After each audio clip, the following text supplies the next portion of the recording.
The widow who selected the tallest enslaved man to shape her daughters. Future.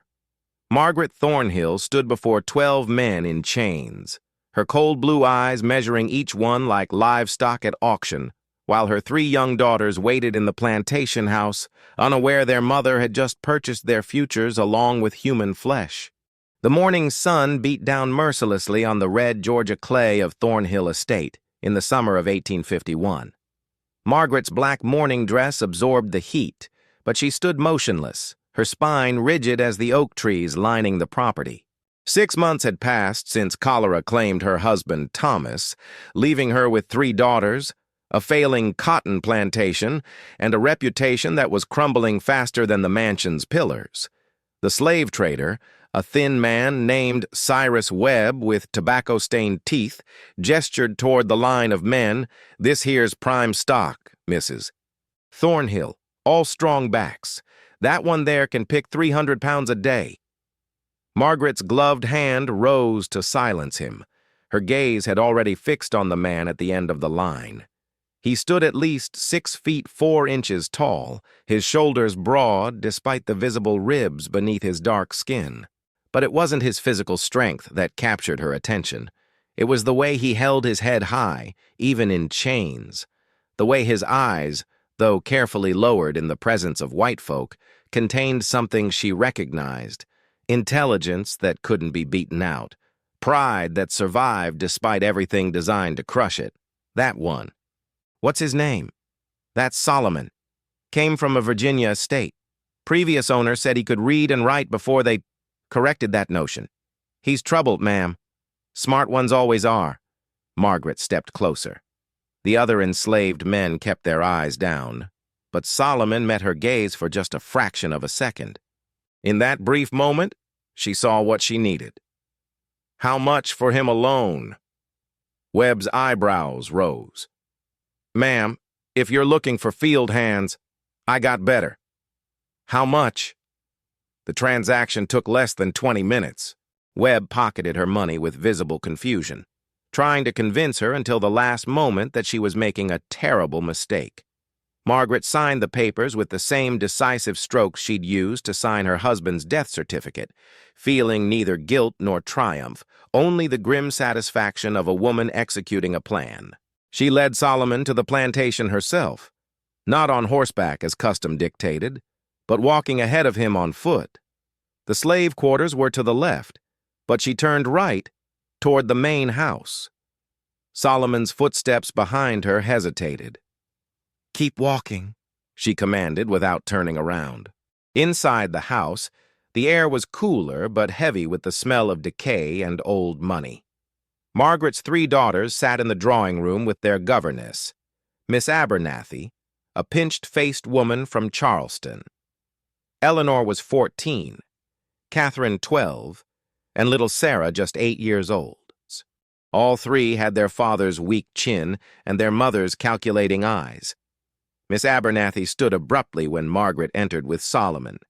"Mrs. Thornhill, what is the meaning of this? A slave in the main house. This is highly irregular." "You're dismissed, Miss Abernathy. Pack your things. You'll leave tomorrow morning." The governess's face turned the color of spoiled milk. "I beg your pardon?" "My daughters need an education that you cannot provide. Solomon here attended school until he was 12 years old. He reads Latin and Greek. He knows mathematics, history, and natural philosophy. He will be their tutor." The room fell silent except for the ticking of the grandfather clock in the corner. Miss Abernathy's mouth opened and closed like a fish drowning in air. Catherine began to cry softly. Sarah stared at Solomon with wide, frightened eyes. Only Eleanor remained composed, watching her mother with an expression that mingled horror and fascination. "Mother, this is madness," Eleanor whispered.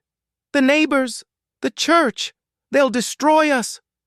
Margaret removed her gloves slowly, one finger at a time. "They're already destroying us, child.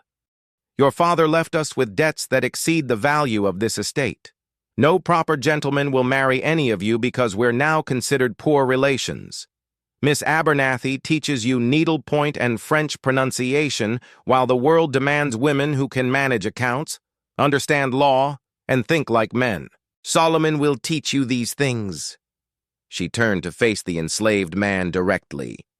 "You will live in the small room off the library. You will tutor my daughters 6 hours each day.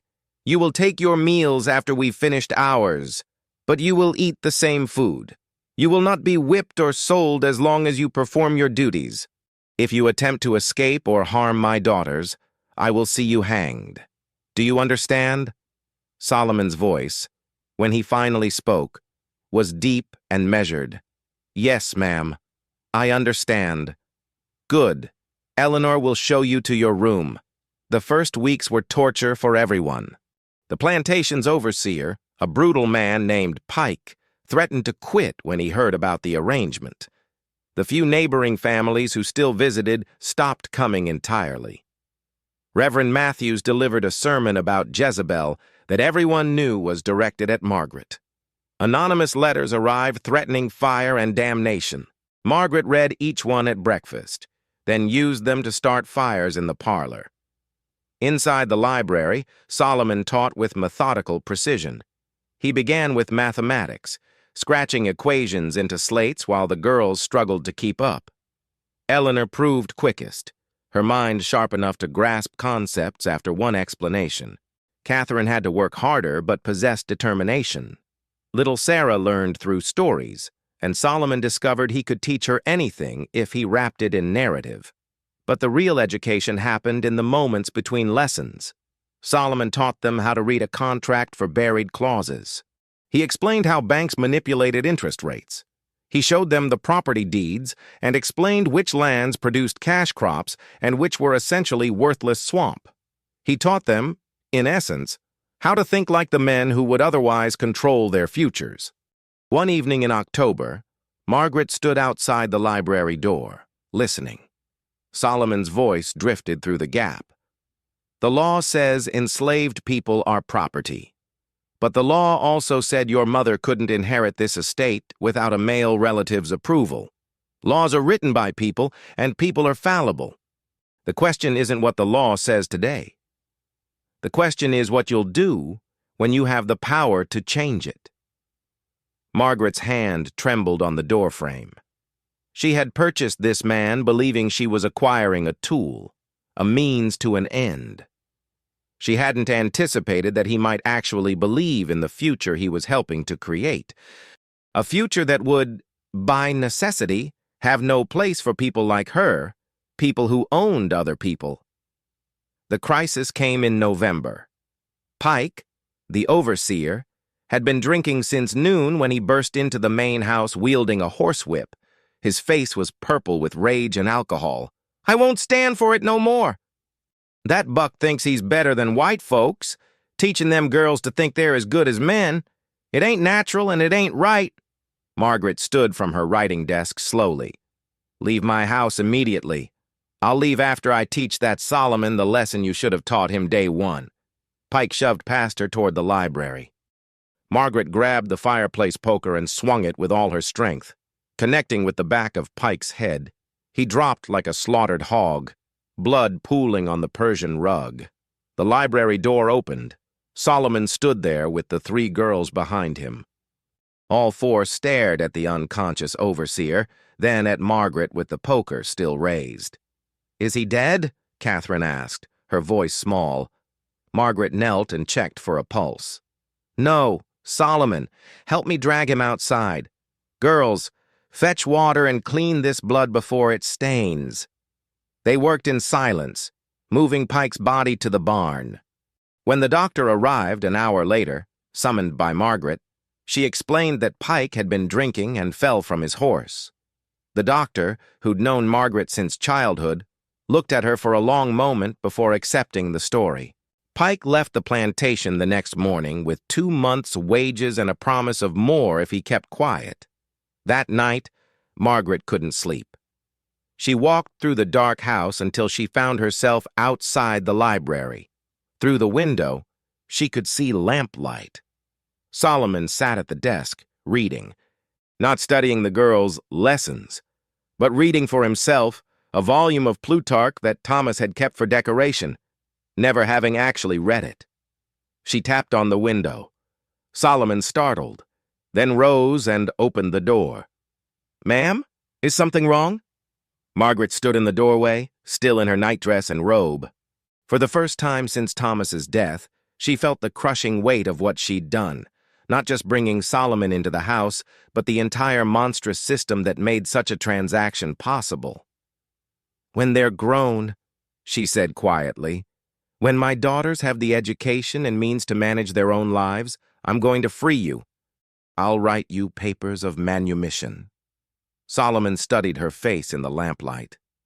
"And until then, ma'am, until then, you remain enslaved, and I remain your owner, and we both remain trapped in roles neither of us chose but both must play."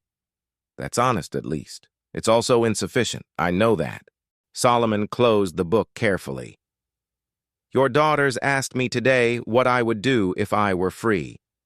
I told them the truth. I'd go north and help others escape. I'd write about what I've seen. I'd fight to end this system that turns human beings into property. They asked if that meant I hated white people. I told them no. I told them I hated the disease, not everyone infected by it. I said that some people, like their mother, were trying to cure themselves even while still sick." Margaret's eyes filled with tears she refused to let fall. "That's too generous." "No, ma'am, it's just true. You're not a good person, but you're trying to raise good daughters. In this world, in this time, that might be the best any of us can do." 3 years passed. Eleanor learned to manage the plantation's accounts and discovered her father had been systematically cheated by the cotton merchants in Savannah. She negotiated new contracts that stabilized their finances. Catherine developed an interest in law and began corresponding with a female attorney in Massachusetts. Sarah read everything she could find about natural science and declared her intention to become a doctor. The neighbors still whispered, but Margaret's daughters no longer needed their approval. They had something more valuable: competence, confidence, and a vision of themselves that extended beyond marriage and motherhood. On Christmas Eve, 1854, Margaret stood in the library with Solomon and her 3 daughters. On the desk lay the papers of manumission already signed. "I'm giving you a choice," she told Solomon. "You can leave tonight with these papers. I'll provide you with money and a horse. Or you can stay until Eleanor's 16th birthday next June and help her prepare to manage the estate fully.